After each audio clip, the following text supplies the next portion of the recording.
I don't want to be married to him anymore, but yet I don't even know who to go ask for a release. If she builds on Kody Pass, I believe that Robyn and I will go, wait a sec, the ex-wife is on Kody Pass. Why are we going to go on to Kody Pass? Everyone's buzzing about Sister Wives star Christine Brown rushing things with David, as if there's some expert panel on the ideal dating pace. But after this last episode, it finally struck me. Has anyone really thought about it from David's perspective? When he admitted he'd been miserable for a long time and then genuinely choked up, saying he was finally happy. Yeah, that hit hard. Turns out, I'd never really considered their relationship from his side of things. Think about it. David lost his wife around 8 years ago and, by the sound of it, dated here and there but never found someone who fit. Eventually, he likely just gave up. He's 59, almost 60, hardly the prime age for dating apps. And with the average life expectancy for men in the US hovering around 74 or 75, it's not like he's got unlimited time. Christine seemed to reignite his happiness after a long dark stretch. Suddenly, his enthusiasm for committing fast makes perfect sense. After everything he's been through, I can't imagine he's looking to spend years in will they won't they limbo. At this point, why waste time? Also, let's be clear, this isn't all Christine rushing to the altar. If people were actually paying attention, David's the one who was all in on the venue and ring search, ready to make it official. Given his age and his past, why wait? It's not like he's naive about loss or commitment. He's already lost his wife to suicide and raised 8 kids on his own. For him, life has made it clear. Don't overthink happiness, just grab it. Sure, I'll probably get downvoted for this, but a lot of the Christine is rushing chatter reeks of misogyny. Yeah, maybe it's fast, but the critiques come off as very Kody-like, if you ask me. David seems genuinely thrilled to have this bold, bubbly woman by his side, and no one's twisting his arm. Christine's not pulling any tricks here. If anything, she's saying, here's my baggage, take it or leave it. And he's all in, baggage and all. Do I personally think they're moving fast? Sure, but it's not my life. David even shared that during a date lying on the floor, he told Christine he could marry her the very next day. That's not exactly a reluctant man getting dragged to the altar. They're both saying, let's not waste another second, and who can blame them? We've got so much to dive into today, so let's not waste any time. Let's jump straight into it. Hey everyone, what's up? It's Elena here, and welcome back to my channel Reality Nexus X. Is it just me, or is anyone else completely uninterested in Sister Wives star Christine Brown and David's love story? Look, I'm thrilled that Christine found her lobster, because we're all just dying to see that. But honestly, I couldn't care less about the details. The real drama this season is Miri building her chosen family, finally, a glimpse of happiness after all these years, and watching her free herself from the Kody mess. Same goes for Janelle, who's finally moving on from Kody's nonsense and ensuring she gets what's rightfully hers. Let's be real, she's been putting up with enough. As for Christine and David, yeah, they're just meh. I could tolerate it, maybe if we hadn't already seen the wedding, because, you know, TLC decided we needed to relive it all even though the timeline is ridiculously behind. We're not meeting David for the first time. People, we know how this story ends. So it feels like we're watching a rerun of something we already know. And frankly, it's like reading the last page of a book and then pretending the first chapters are still a mystery. And let's talk about the PDA. Christine kissing David in front of her kids? Yeah, that's a hard pass. I'm happy she found someone, but we've already seen the wedding. We didn't need the start of their relationship all over again. It's like watching the show where you already know every plot twist, and the actors keep acting like it's new information. And the baby thing? If I hear her scrunch her nose up and say baby one more time, I might just lose it. Honestly, don't even get me started on the makeout sessions, please. At this point, I'm barely even interested in the show. I used to be a diehard fan, but now it's just background noise while I work. Everything they're airing is so far behind that it's already old news on social media. So it's kind of hard to get excited about a storyline when you know the ending before it even starts. TLC is honestly doing their own show a disservice. I'm all in for Sister Wives star Mary Brown's I made my own fin table speech. That's right, Mary, do you boo? She's truly risen from the ashes like a total phoenix. Let's take a moment to remember where Mary was just a few years ago, depressed, struggling with fertility issues, and dealing with the emotional wreckage of being left behind, while her husband started an entirely new family with a younger wife. Heartbreaking, right? And let's not forget Sobin, aka Crybros, who shamed Mary when she expressed interest in going back to school to work with kids. Then, the entire family turned their backs on her when she wanted to buy the family's generational B&B. Every time Mary tried to take a step forward, she got knocked down. But now, Mary's done. She decided it was time to put herself first, buy her own damn B&B, and build her own damn table. Then she dropped the mic with this legendary line, "I'm gonna have my own table, and the people who want to be with me will be in my life. And I am so happy about the life that I am creating and the table that I have." Mary may never fully recover from the catfishing disaster, but honestly, leaving Kody and finally doing her own thing looks amazing on her. Sure, we can talk all day about how Sister Wives star Kody's treated their kids, or how absurdly unbalanced he's been as a husband. But honestly, the best reason for Janelle to walk away, she's just plain happier without him. And you know what? I actually appreciate that, despite all their issues, they both still have some romantic feelings for each other. It's super common, right? But those lingering feelings aren't magic potions that solve unsolvable problems. And they definitely don't matter more than someone's overall happiness, especially when one person's love seems to be code for all about me. We're taught that romantic love is the ultimate good, but let's be real, sometimes it's the exact opposite. Happiness, that's the priority. I love that Janelle's being honest with Kody too. She's not sugarcoating it much. It's pretty much, "I'm happier without you." A little softening, sure, but the message is crystal clear. So I saw this clip where Christine was telling Robyn how hurt she was when Robyn hired a nanny instead of asking for help with the kids. And Robyn hit her with the classic, "Are you being serious right now? Like, excuse me? What was that about?" I didn't catch the rest of the clip, so I'm dying to know. Why was Robyn so annoyed that Christine brought this up? And why hire a nanny in the first place instead of just accepting Christine's offer to help with the kids? It almost feels like there was some behind-the-scenes agreement they had to just avoid discussing it because, let's face it, it makes Robyn look like a huge hypocrite, and she wasn't ready to defend that. I also wonder if they couldn't break the fourth wall and just admit she needed someone to watch her kids while they filmed. There's definitely a lot of tiptoeing around certain things that can't be mentioned, like filming, which just makes the whole thing feel even more shady.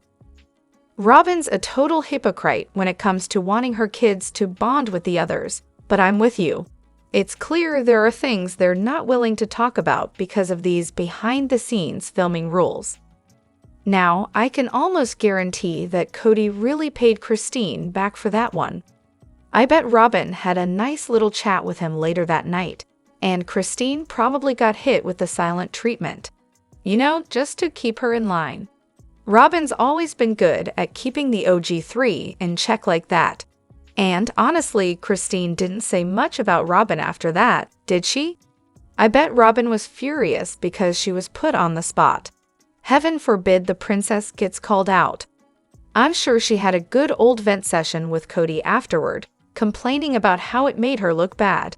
It's like all the talk she did when she first joined the family about how great it was to have a big, supportive sister-wife situation. Well, that doesn't quite line up with her actions now, does it? Makes everything she said sound like a load of nonsense. Sister Wives star Kody Brown. Tell Janelle's daughter Savannah I love her. Oh really? How about you call her yourself? Or, here's a thought, actually go see her in person, you absolute weirdo. But no, he doesn't get anything from Savannah, because she's not one of Robyn's kids, trained to worship him at his feet with endless praise. Honestly, I can't stand this guy. He keeps saying he only wants to be with Janelle for the kids, but it's the exact opposite. Since Janelle mostly valued him as a father to her children, it feels like he's throwing it back in her face as some weird, manipulative power play. Ending their meeting by implying he can't see Savannah because Janelle pushed him out is classic Kody. Last season, he even used Janelle kicking him out as his excuse for not spending time with Savannah, like it's somehow her fault he's absent. It's all just bait. The man is an absolute master manipulator, and it's infuriating.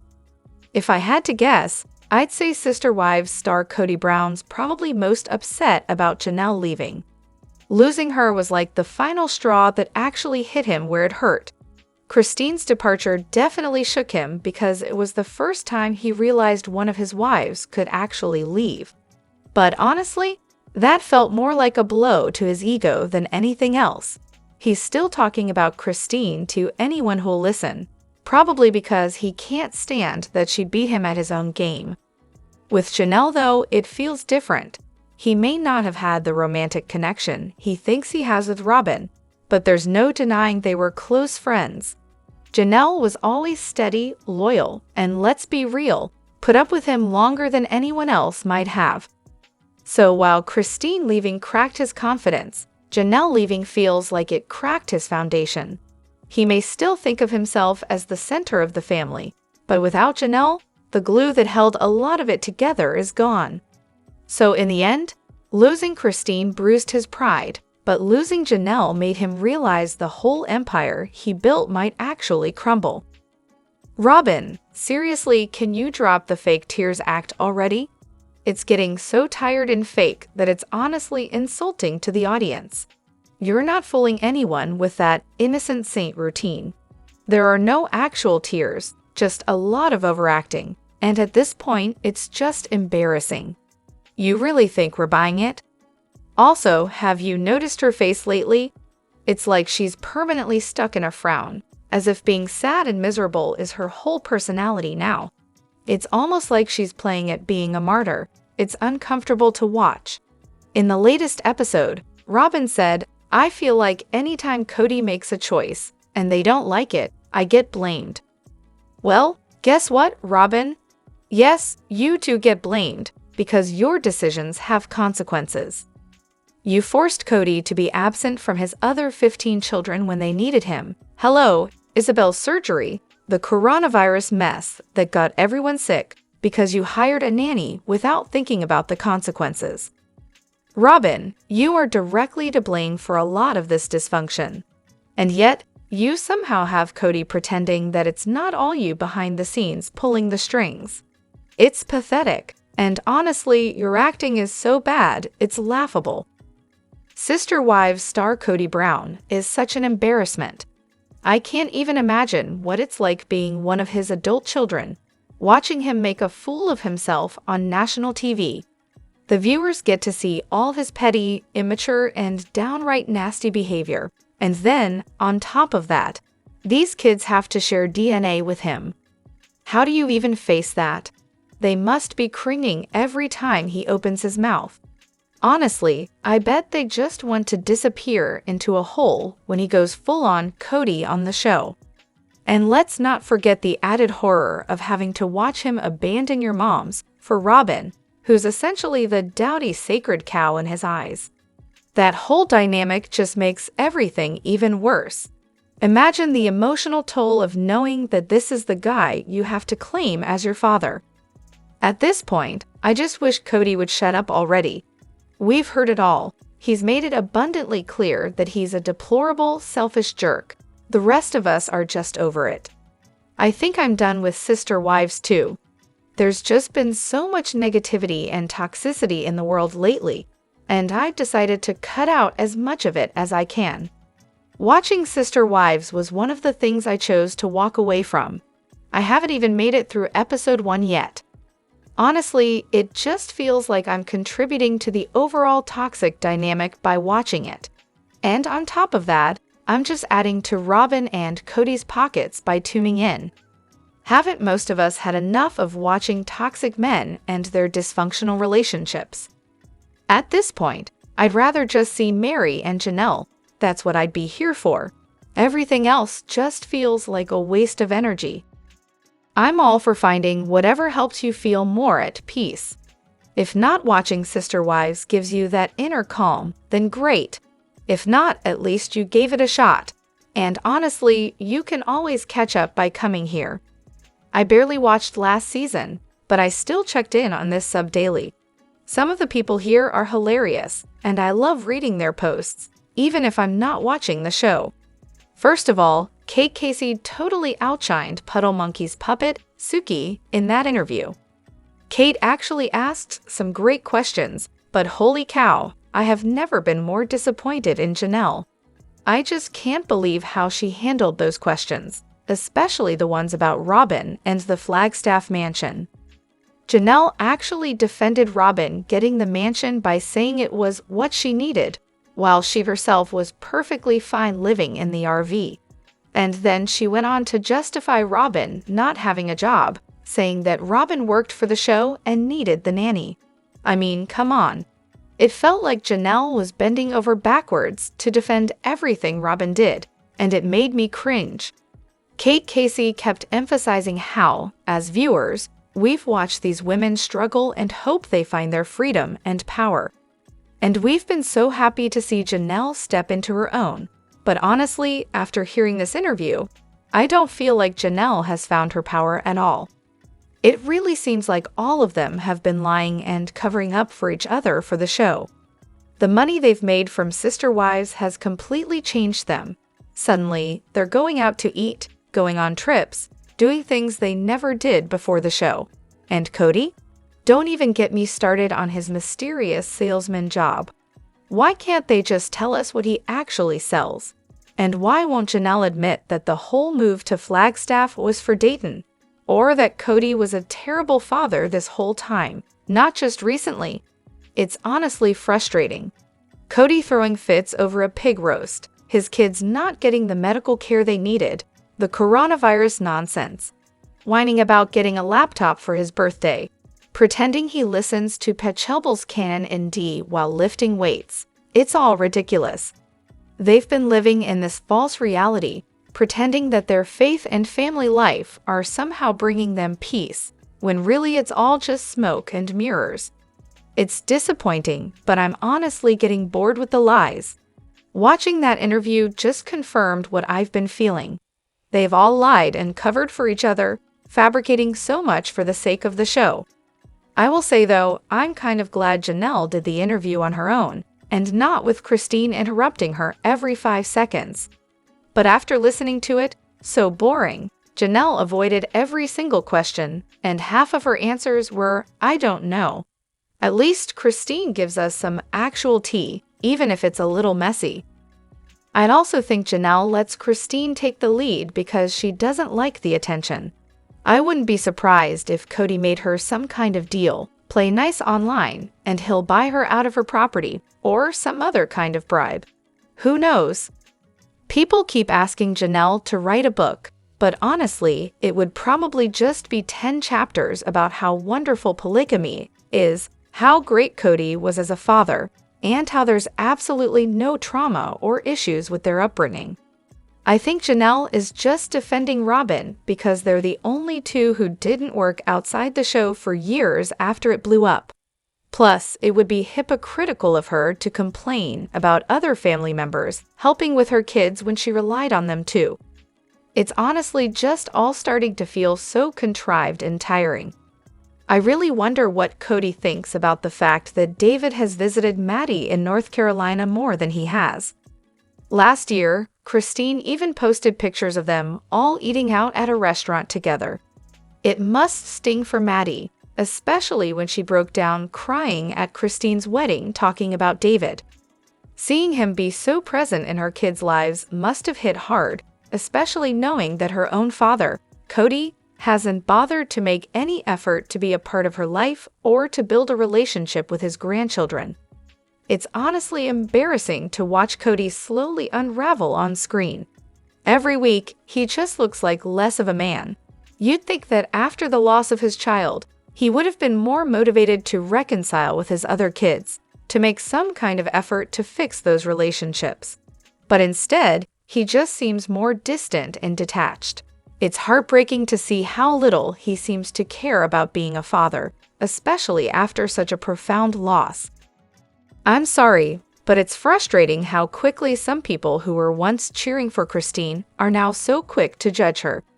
Seriously, if you're just looking to criticize, there are plenty of other places for that. Maybe check out the MAGA forums. But honestly, I don't think what Christine is doing is childish at all. It's not childish to stand up for yourself, especially after being emotionally and financially abused. It's also not childish to be in love and act like you're in love. People should just leave her alone. At the same time, I can acknowledge that it's possible to want great things for Christine, while also recognizing that her behavior can sometimes be reckless, especially when it comes to Truly. She's been through so much, and I really do want her to thrive. But it's clear that she still has room to grow. No one truly knows someone after just 6 weeks. I want Christine to have the best life possible, but I also wish she'd be a bit more thoughtful about Truly. Criticizing someone doesn't mean you don't care about them or want the best for them. In fact, I think the opposite. It's because I want her to have a wonderful life that I hope she takes the time to really develop her relationship with David and with her kids in a responsible and mature way. The world isn't black and white. We don't have to think someone is perfect to root for them, and just because we don't agree with everything they do doesn't mean we. Kody's ability to project his own issues onto others is almost impressive in its transparency. Seriously, has anyone else noticed that every single accusation he throws out seems to be a direct reflection of what he's guilty of or what's going on in his own head? It's almost like he doesn't realize how obvious it is. Take loyalty and betrayal, for example. Kody's quick to accuse everyone around him of being disloyal, of betraying him, when in reality, he's the one who completely turned his back on his original family in favor of Robyn. Talk about the pot calling the kettle black. Then there's the situation with Janelle. When she tells Kody that Robyn went behind her back and tattled, she also mentions feeling like Robyn's the sacred cow of the family. Kody's response? He accuses Janelle of playing the victim card. Excuse me? That's literally what Robyn does all the time. And don't even get me started on the land situation. Kody's straight up paranoid, saying, I think Janelle would do anything she could to screw me, so she's afraid I'll try to screw her. We all know how lopsided the land division has been, and how Kody refuses to buy Janelle out. If anyone's out here trying to screw anyone over, it's definitely him. Honestly, this guy is as transparent as glass. I am so ready for Janelle to get that spiritual release. Now that Mary has officially gotten hers, and we know the church they come from is open to it, it feels like the perfect moment. Plus, after Janelle casually mentioned it in the last episode, I'm practically begging her to take that step. Of course, it's ultimately her decision, and I'll support whatever she chooses. But seriously, how great would it be to see Kody get that phone call from the church, letting him know that they're giving his wives the freedom to move on and find something better. Talk about a reality check. At this point, I'm so over Kody, it's honestly not even funny. The only way I think he'd show any remorse, and I mean, probably fake remorse, is if a group of people he actually respects called him out. He might pretend to feel bad, but we all know it's just for show. I honestly think it's going to happen soon, especially with the way Janelle keeps hinting at it. And after everything she's been through, losing her son, holding on to her faith the way she does, why would she want to spend eternity with that man? In fact, if you watch those scenes closely, Kody's acting all calm and collected on the surface, but you can tell he's angrier at Janelle than ever. It's like he knows something's coming, and it's definitely not going to be pretty. Do you think Janelle keeps bringing up the lawyer because there's actually some sort of written agreement regarding Coyote Pass? Here's the thing. Most people assume she doesn't have any legal claim to anything because she and Kody were never officially married, so getting a lawyer would seem pointless. But if they do have a written contract or some kind of formal agreement about Coyote Pass, then things could get tricky for Kody. If he's not holding up his end of the deal, Janelle could absolutely sue him for breach of contract. I have a feeling Janelle's name might be on the deed for Coyote Pass, and I think Mary's is too. As for Christine, I believe her lot was bought out by Kody and Robyn, but I don't think they've done the same for Janelle or the others. If that's the case, then there's definitely something to back up Janelle's lawyer threats. It might not be about marriage, but about the land. If Kody's not honoring whatever agreement they made, she'd have every right to go after him. Drop your thoughts in the comment section below. Do you agree or disagree? Don't forget to like, subscribe, and hit the notification bell for more updates. Your opinions matter, and I will see you in the next video. Thank you.